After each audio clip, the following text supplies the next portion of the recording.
सगळे सोयरे कायद्याची अंमलबजावणी झाल्याशिवाय आंदोलन मागे घेणार नाही. 20 तारखेआधी निर्णय घ्या. मनोज जरांगे पाटलांचा सरकारला इशारा. मराठा आरक्षणासाठीच्या सगळे सोयरे कायद्याची अंमलबजावणी झाल्याशिवाय आंदोलन मागे नाहीच असा निर्धार मराठा समाजाचे नेते मनोज जरांगे पाटील यांनी केला आहे. मागासवर्ग आयोगाने अहवाल दिला आहे. 20 फेब्रुवारीला मराठा आरक्षणासाठी सरकारचं अधिवेशन आहे. ज्यांच्या नोंदी सापडल्या आहेत त्यांना कुणबी प्रमाणपत्र दिलं जाईल. नोंदी नसलेल्या मराठ्यांसाठी स्वतंत्र मराठा आरक्षण देणार असल्याचं सरकारचं म्हणणं आहे. आरक्षण टिकावं म्हणून मागासवर्ग आयोगाचा अहवाल आहे. जरांगे यांनी आंतरवाली सराटी येथील आंदोलनस्थळी पत्रकारांशी संवाद साधला. यावेळी त्यांनी प्रतिक्रिया देताना सांगितलं की आम्ही सगळे सोयरे कायद्याच्या अंमलबजावणीवर ठाम आहोत. मराठ्यांना फसवलं तर सोडणार नाही. सरकारनं धोरण ठरवलं असलं तरी मराठेही धोरण ठरवणार असल्याचं जरांगेंनी स्पष्ट केलेलं आहे. मागासवर्ग आयोगानं अहवाल दिलाय. आज सरकारनं तो स्वीकारलाय.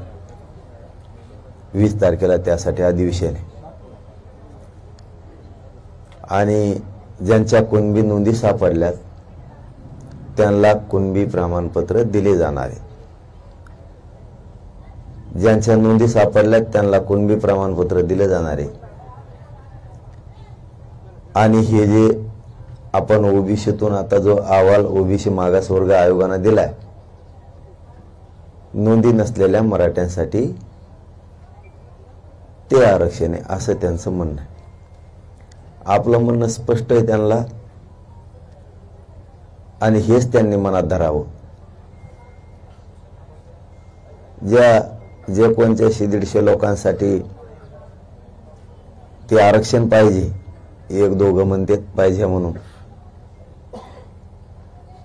ते आरक्षण कोर्टातलं मान्य न्यायालयातलं टिकावं म्हणून तो मागासवर्ग आयोगाचा अहवाल आलेला आहे. आणि ह्याच राज्यातले गोरगरीब मराठी लढले आणि त्यांच्यामुळेच तो अहवाल आलाय. मागासवर्ग आयोगही गठीत झालेला आहे.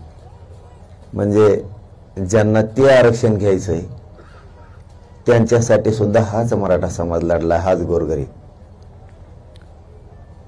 याला दुसरी बाजू अशी, ज्यांच्या कुणबी नोंदी सापडल्या आणि ज्यांच्या सापडल्या नाहीत त्यांच्यासाठी सगळ्या सोयऱ्यांचा कायदा आहे. अधिसूचनाही मुख्यमंत्री साहेबांना लक्षात ठेवावं आणि लक्षात घ्यावं सुद्धा. तुम्ही ते आरक्षण दिलं आणि इकडून कुणबीच्या नोंदी सापडल्यात हे दिलं आणि तुमच्या मनात जर असं असेल की हे जे मागासवर्ग आयोगानं अहवाल दिलाय म्हणजे नोंदी नसलेल्या मराठ्यांसाठी हे आरक्षण, ते आम्हाला मान्य नाहीये. तीनही बाजूनं मराठ्यांचाच फायदा होईल या भूमिकेत आम्ही. ज्यांना ते घ्यायचं ते त्यांनी घ्यावं, परंतु ज्यांच्या कुणबी नोंदी सापडल्यात आणि ज्यांच्या सापडल्या नाहीत त्यांच्यासाठी सगळा सोयरा कायदा आहे. त्याची मुख्यमंत्री साहेबांना अंमलबजावणी करावीच लागणार आहे. त्याशिवाय आंदोलन थांबत नसतं. Bureau report, SBN Marathi, Jalna.